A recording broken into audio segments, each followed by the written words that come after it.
Hello, and welcome to Shortcut Up CNC. Today we're going to discuss talking about profile toolpath on small parts and the hold down method for those small parts. And I like to not use tabs on my profile paths a lot of times. That way I don't have to clean it up afterwards. So with small parts, that can be a problem. And the reason for that is the small part, as the profile pass is being cut around it, as it gets down to the cut through, it can cut through and move this particular part. And sometimes this part can between the jam the bit inside the material or break the bit. So it's always best to, if you've got a hole that's in the small part, put your tool path for the holes first. As you'll see here, okay, we got to go back to, there we go. There, since we got this. Then you can go ahead, stop your machine. Of course, it's already stopped, waiting for a new bit change and what have you.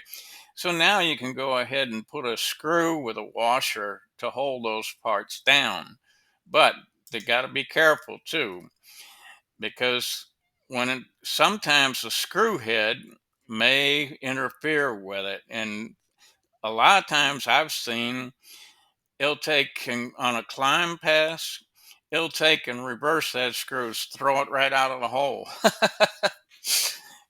And so you want to make sure you got a small enough screw and enough material there to hold it down. On this particular instance, you probably would want to use a tab and clean this part up afterwards.